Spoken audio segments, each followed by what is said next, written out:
So we concluded the last episode with a look at the besieged Zoroastrian lands here, and yeah, it looks as though a very decisive Shinto victory. They could potentially take over a lot more development, a lot more provinces that will help them in their effort to win this series. But I just had a look at the ledger here, at the wars that have been started, and we can see a Mayan Shinto imperialist war. So the Mayans have dragged in the Totemist, one of the five great powers who could potentially be the victors here, into a war with the Shinto and the Sikh. Now, the Sikh and Shinto are very occupied with the Zoroastrians at this very moment, so I'm not too sure if they're really gonna be happy about this war. In fact, no, I'm pretty sure they're not happy. So once again, it is upon the Shinto California to win this war, hold their own as long as the Shinto occupied another war. If they manage to beat back the Mayans and the Totemists for long enough,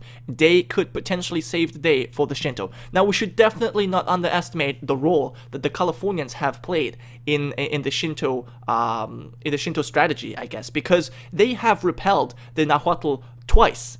And that could be just because Nahuatl are incapable or incompetent, but still, that is a huge deal, because if your colonial nation is able to hold off another great power for a long time, then you have more time to send in reinforcements. Now, of course, they have some natural defenses here with these wastelands. Still, though, organizing your forces is something that they have to do as well. So we'll see how the Totemists will fare, if they will fail just as horribly as Nahuatl when they invaded the Californians here. It's going to be interesting.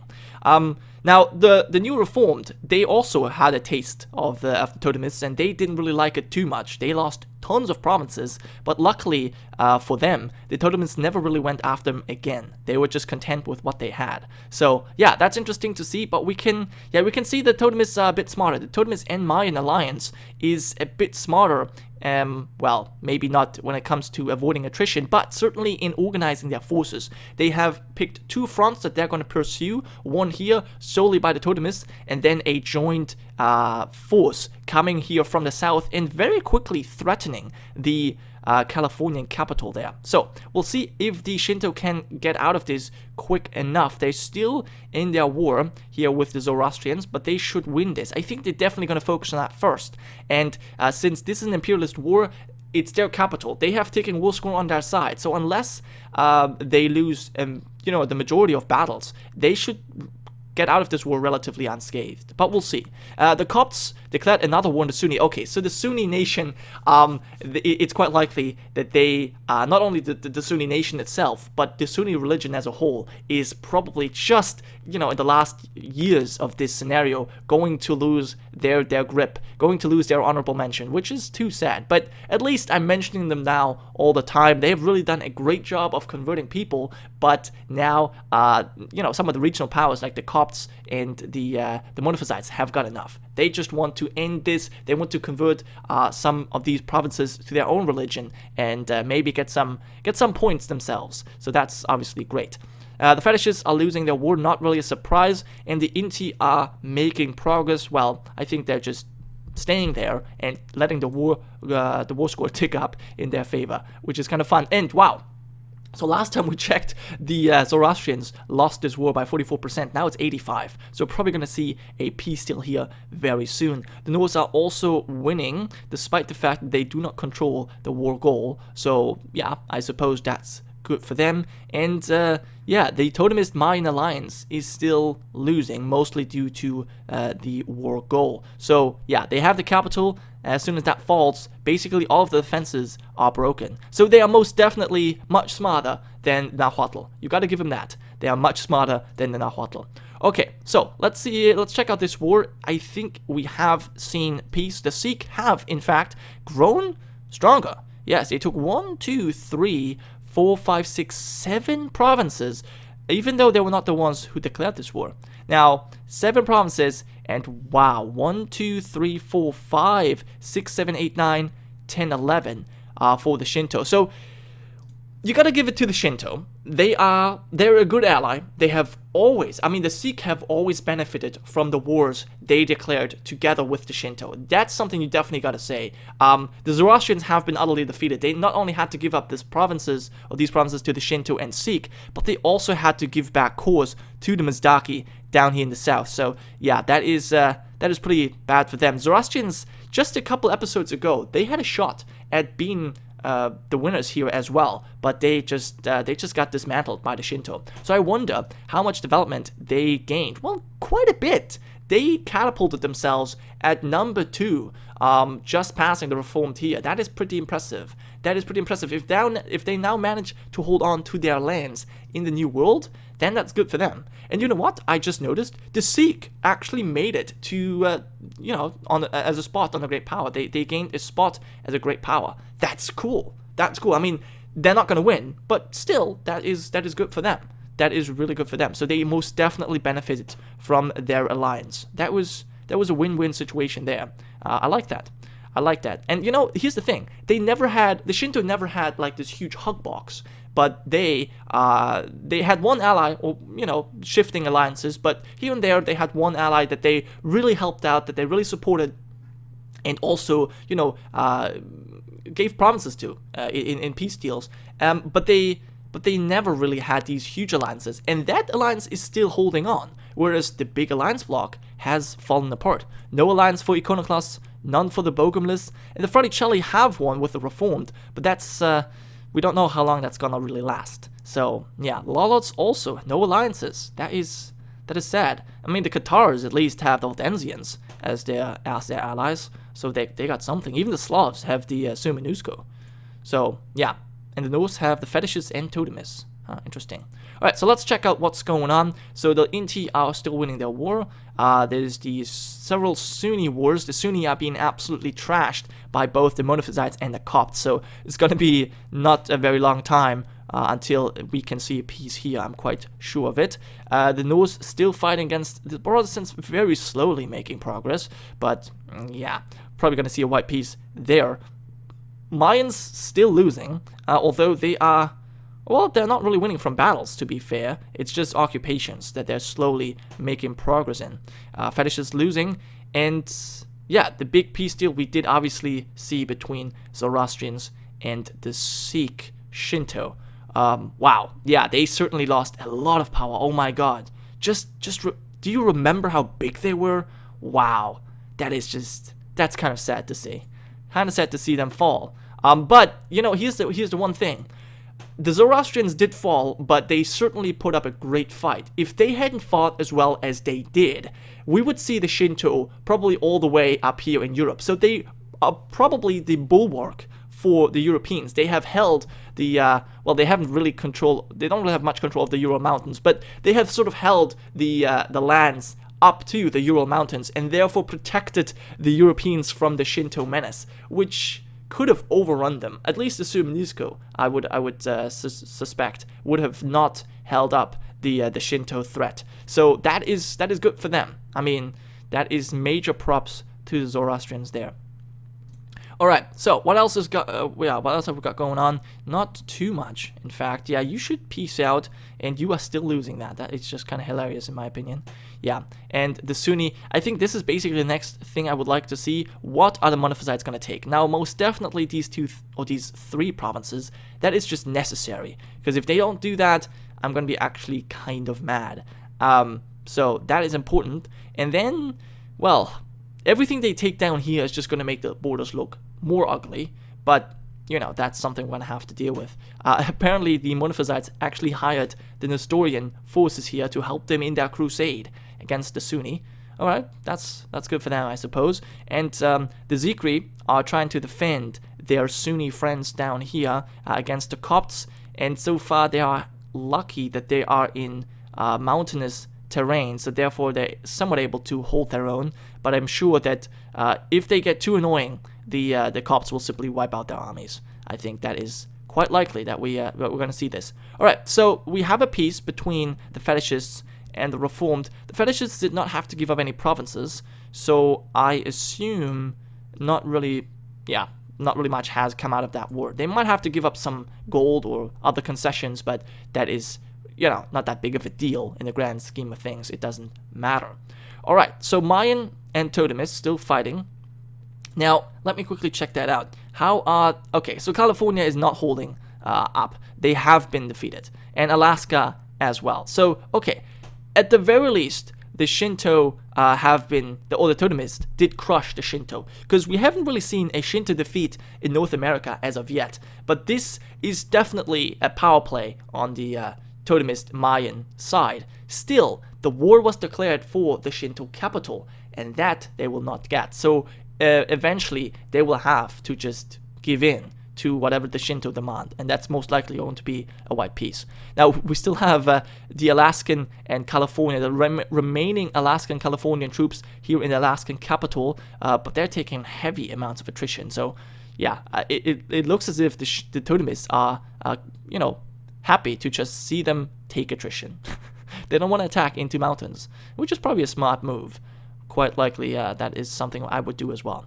All right, so let's have a last look at these wars. Well, not last look. I don't know what I'm saying there. But yeah, so the Norse are now, they have pieced out the Catholics, and now they are all in this alone with the Protestants, so they should win this easily. The Papal State and the Catholics have connected their borders, and the Waldensians have set out to colonize parts of Africa. Yeah, that's sweet. That is very sweet indeed. And yeah, so the Catholics, I mean, here's the thing. The Catholics look probably the best they have ever looked in this entire series, because all of the other provinces they colonized were in the Caribbean. So this is the best name the Catholic faith ever had. So I guess they sort of came back in a sense. Yeah. All right, so we see that someone has pieced out. Those were the Kharijite and Fraticelli troops, but there's still no peace with the Sunnis. The Sunni did end their civil war, and I don't really know what came out of it. It doesn't really matter. What matters is that the Sunni are going to lose provinces overall.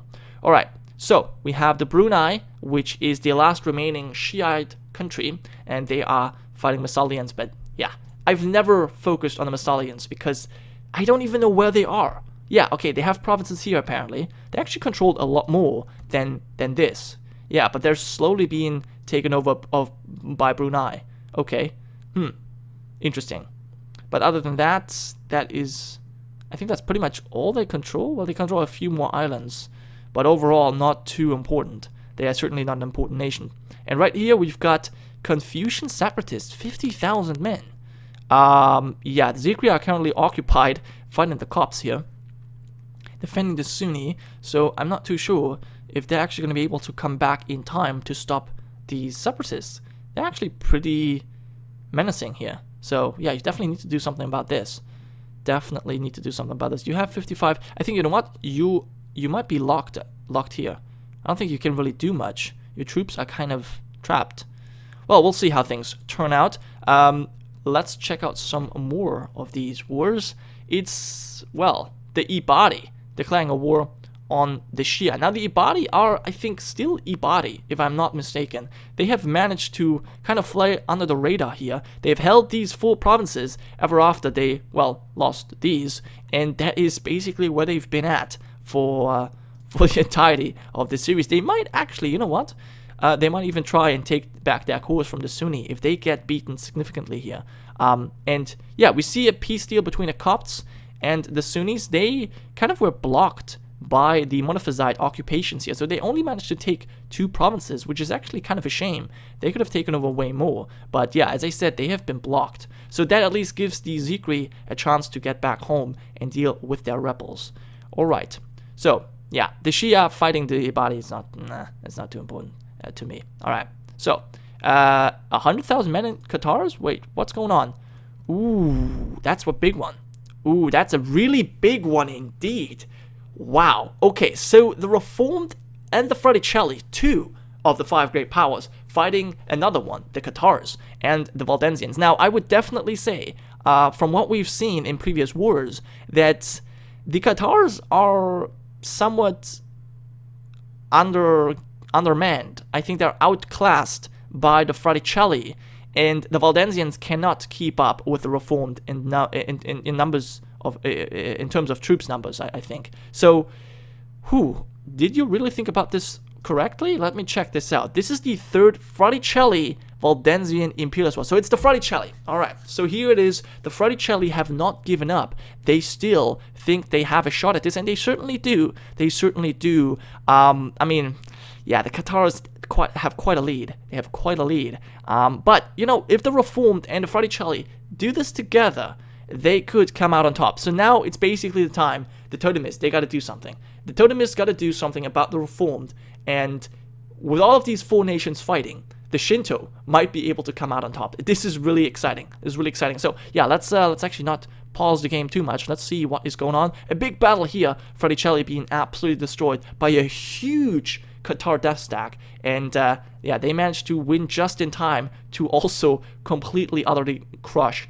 Wow, that was really insane. They just defeated the Reformed here. Very nicely done. But you gotta be careful that you're not outmaneuvered here. Now, you are laying siege to Rome and also threatening the Fraticelli capital of Umbria. Now, this is obviously a big deal, because if that falls, there is a lot of war exhaustion going up. And wow, yeah, the Cathar is just smashing a Reformed army after another. Wow, that was a stack right there, but they're also getting destroyed here. So, wow, the Cathars are certainly doing a really good job, but I think they are being somewhat outmanned. Let me quickly select their country, just so that we can have a look at the total amount of forces that we have in this. So there is definitely an advantage on the Fraticelli side, 410,000 men against 327. So most of this, of course, comes from the new Reformed faith as well as Nova Hollandia. They definitely play a big role in this war. Yeah, look at that. The new Reformed and Nova Hollandia together have 110,000 infantry. That's more than what the Reformed bring on their own. So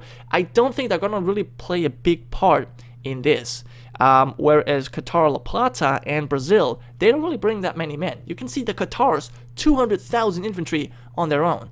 That is as much as the Fraticelli bring, and the Waldensians, they don't bring as much as the Reformed. So still, in terms of infantry, the, this alliance is outclassed. Okay, so in terms of cavalry, yeah, no one really puts effort into that, and they're also heavily outgunned when it comes to artillery here. 108,000 by the Reformed, by the Fraticelli. Okay, well, we'll have to see.